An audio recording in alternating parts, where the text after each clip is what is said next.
Assalamualaikum warahmatullahi wabarakatuh.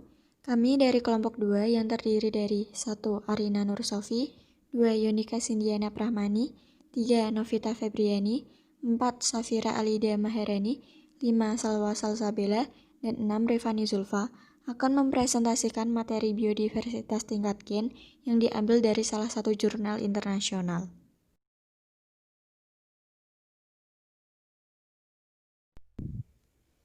Yang pertama adalah pengertian keanekaragaman hayati tingkat gen yang akan disampaikan oleh saya sendiri, Novita Febriani, NIM 45124200010. Keanekaragaman hayati tingkat gen adalah variasi gen yang ada di dalam suatu spesies. Keanekaragaman ini menyebabkan adanya varietas dan subspesies antara makhluk hidup yang beragam dalam tingkatan gen masih dianggap satu spesies, meski mungkin memiliki perbedaan ciri fisik yang sangat kentara.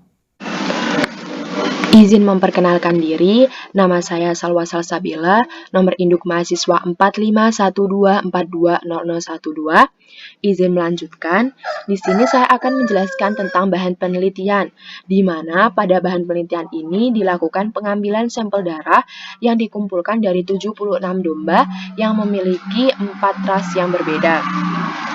Di antaranya ada 16 dari domba Balami, 20 dari domba Auda, 20 dari domba Yankasa, dan 20 dari domba West African Dwarf.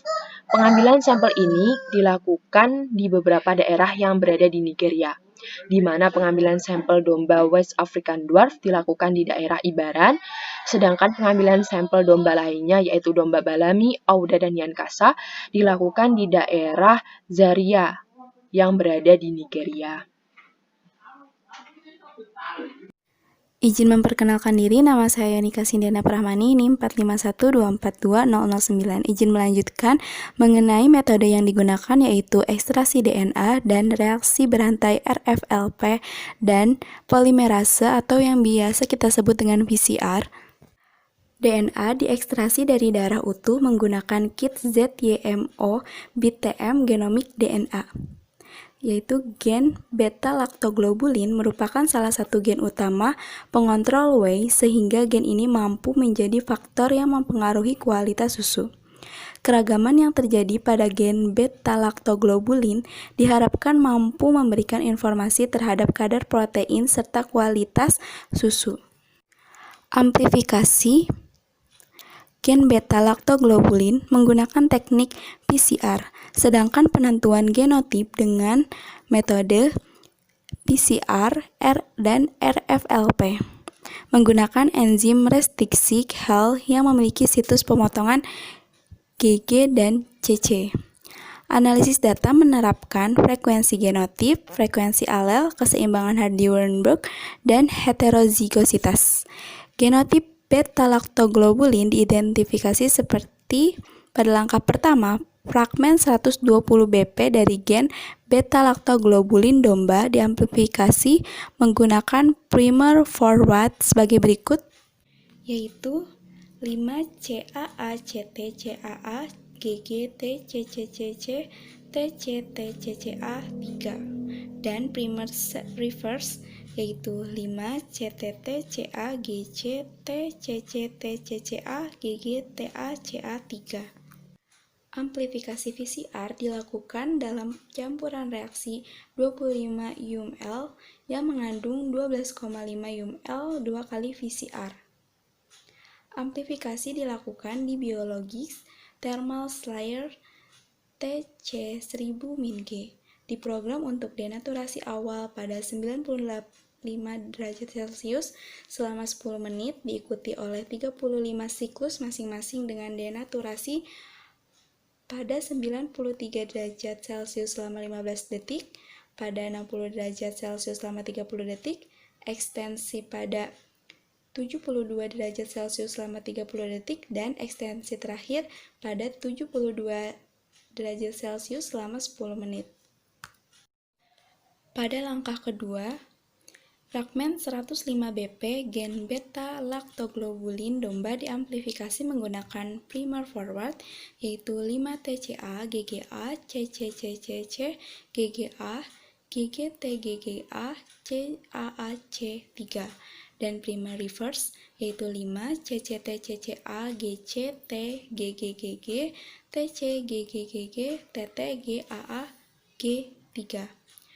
Program dimulai dengan langkah denaturasi awal, yaitu 1 menit pada 94 derajat Celcius, dilanjutkan dengan 30 siklus yang terdiri dari 15 detik pada 94 derajat Celcius, 60 derajat Celcius pada 1 menit, dan 70 derajat Celcius pada 10 detik, dan pemanjangan akhir selama 10 menit pada 72 derajat Celcius. Campuran reaksi PCR yang sama yang digunakan pada langkah pertama digunakan untuk amplifikasi dalam kedua kasus produk PCR, dicerna dengan 8 rasa dan 10 U enzim restriksi MSPL dalam volume reaksi total 20 ml selama 2 jam pada suhu 37 derajat Celcius. Fragmen restriksi langsung dianalisis dengan elektroforesis menggunakan gel agarosa 3% dalam buffer TAE 1 kali diwarnai dengan etidium bromida dan divisualisasikan di bawah sinar ultraviolet untuk mendeteksi amplifikasi atau pengembangan. Perkenalkan, nama saya Rifani Zulfa dengan nomor 45124200013. Saya akan menjelaskan mengenai hasil dari penelitian keragaman genetik lokus gen B lactoglobulin dari domba Auda balamian Casa dan domba Afrika Barat atau WAD. Saya akan menjelaskan tabel pertama, yaitu tabel mengenai topik diferensiasi genetik pada lokus gen B lactoglobulin dari domba di Nigeria.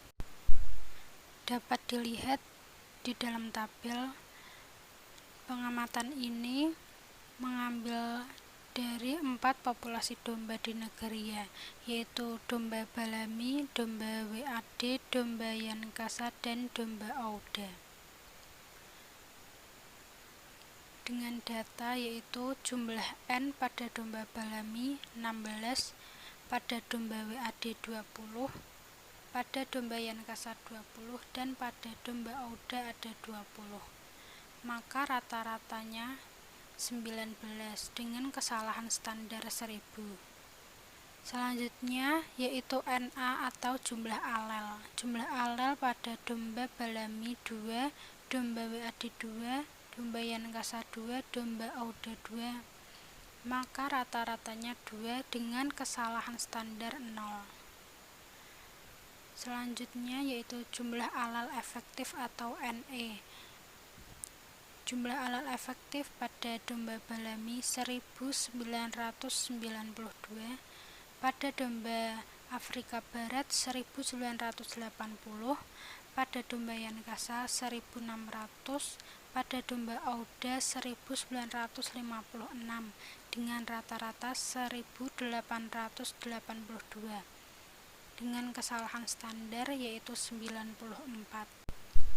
Selanjutnya yaitu data indeks informasi Shannon pada domba balami 691, pada domba WAD 688, pada domba Yankasa 562, pada domba Auda 682. Maka rata-ratanya 656. Kesalahan standarnya yaitu 31. Kemudian data HO atau mengamati heterozigositas. Data tersebut pada domba balami yaitu 813, pada domba WAD 500, pada domba Yankasa 200, pada domba Auda 550 dengan rata-rata 516. Maka kesalahan standarnya yaitu 126. Kemudian HE atau diharapkan heterozigositas. Dengan data dari populasi balami 498 dari populasi domba WAD sebanyak 495, pada domba Yankasa 375, pada domba Auda 489, maka rata-ratanya yaitu 464 dengan kesalahan standar 30. Selanjutnya yaitu data OHE atau heterozigositas yang diharapkan tidak bias. Dengan data dari domba balami yaitu 514, domba Afrika Barat 508, domba Yankasa 385, domba Auda 501, maka memiliki rata-rata 477, sehingga kesalahan standarnya yaitu 31. Kemudian data F atau indeks fiksasi. Dengan data dari populasi domba balami sebanyak min 631, dari domba WAD sebanyak min 10, domba Yankasa min 467, domba Auda min 125, maka rata-ratanya yaitu min 75 dengan kesalahan standar 225. Kemudian data persenpe atau persentase lokus polimorfik. Dari semua populasi nilai datanya yaitu 100. Dari domba balami 100, WAD 100, Yankasa 100, dan Auda 100. Maka rata-ratanya juga 100 dengan kesalahan standar pastinya 0. Dari semua rata-rata data yang didapatkan, maka didapatkan aliran gen atau NM yaitu sebanyak 7,6 aliran gen.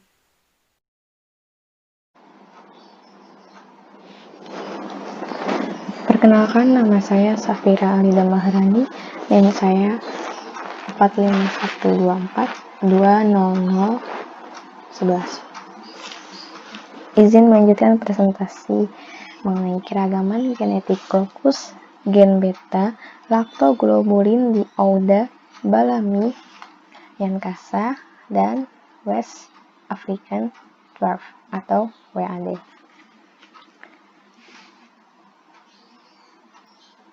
Pada percobaan yang dilakukan dalam jurnal menghasilkan beberapa hasil dalam bentuk tabel. Berikut tabel yang kedua, di mana tabel kedua ini menunjukkan nilai FST berpasangan disajikan untuk breed domba Nigeria. Nilai FST sendiri itu merupakan nilai F statistik. Nilai FST menunjukkan diferensiasi genetik antar breed yang sangat rendah. Diferensiasi sendiri memiliki definisi, yaitu suatu proses tumbuh dan terjadinya perbedaan dalam morfologi sel atau jaringan.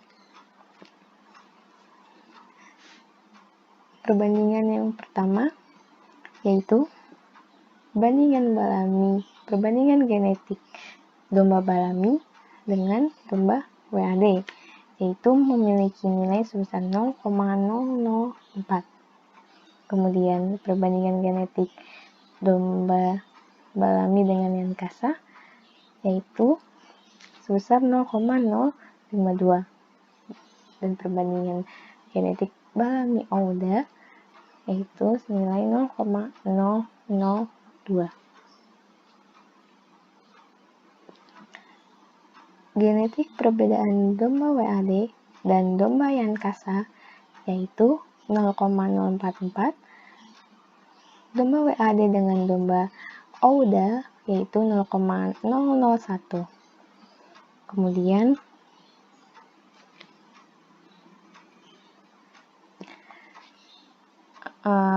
perbandingan genetik Yan Kasa dengan Auda, yaitu sebesar 0,034.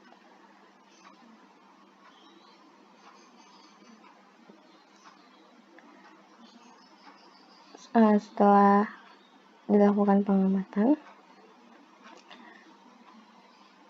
grafik perbedaan genetik antara domba balami, WAD, Yan Kasa dan Auda mengalami penurunan, sehingga dapat disimpulkan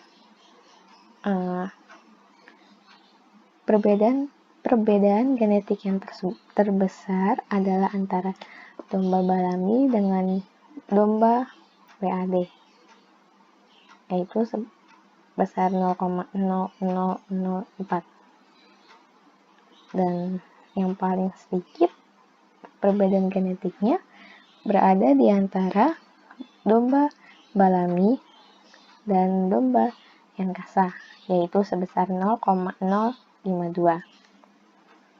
dan diikuti oleh domba di antara keduanya, yaitu domba WAD dan domba Yan Kasa, yaitu sebesar 0,044. Kemudian domba Yan Kasa dan domba Auda, yaitu 0,034. Izin memperkenalkan diri, saya Enda Sri Lestari, NIM 4512420014. Izin untuk melanjutkan. Untuk menerangkan mengenai tabel ketiga, yaitu ringkasan AMOVA menunjukkan variasi di dalam dan di antara populasi domba. Hasil penelitian menunjukkan bahwa sebagian besar dari varian yang diamati, yaitu sebesar 98% atau 0,98 pada P kurang dari 0,01 terjadi di dalam breed atau perbedaan individu hewan, dan hanya 2% dari varian atau 0,02 pada P kurang dari 0,01 yang dikontribusikan karena untuk perbedaan terah. Izin memperkenalkan diri, nama saya Arna Nur Sofi, NIM 4512420008. Izin melanjutkan mengenai metode yang digunakan, yaitu jarak genetik dan identitas keempat populasi domba. Jarak antara balami dan WAD 0,001 dan antara Auda dan WAD 0,001, sedangkan jarak terjauh antara balami dan Yan Kasa 0,083. Analisis kluster yang dihasilkan berdasarkan matriks jarak standar Ney dalam kelompok pertama diamati bahwa balami dan Yan Kasa lebih mirip satu sama lain daripada yang sebenarnya, Auda dan WAD. Auda juga secara genetik lebih dekat dengan balami dan Yan Kasa daripada dengan WAD seperti yang terlihat di kluster kedua. Izin melanjutkan, saya Novita Febriani. Jadi kesimpulannya adalah kajian keanekaragaman genetik SDGT peternakan memberikan ruang bagi suatu breed atau populasi menanggapi seleksi untuk meningkatkan produktivitas dan untuk adaptasi yang lebih baik terhadap lingkungan kondisi yang selalu berubah di musim-musim perubahan iklim ini. Tingkat keragaman genetik dalam populasi domba asli Nigeria sementara memuaskan untuk saat ini, mengingat negatif indeks fiksasi harus ditingkatkan untuk menghindari kerusakan. Kebutuhan untuk mempertahankan susunan genetik populasi domba dalam kondisi kemurnian sebanyak mungkin. Ini akan memastikan kelangsungan mereka, kelangsungan sebagai agroiklim di mana mereka saat ini ditemukan, di mana kawin silang menjadi tidak dapat dihindari. Itu harus dilakukan dengan materi genetik yang tidak terkait. Hasil penelitian ini bisa digunakan sebagai patokan untuk 4 ras domba asli Nigeria. Sekian presentasi dari kelompok kami. Semoga bermanfaat. Wassalamualaikum warahmatullahi wabarakatuh.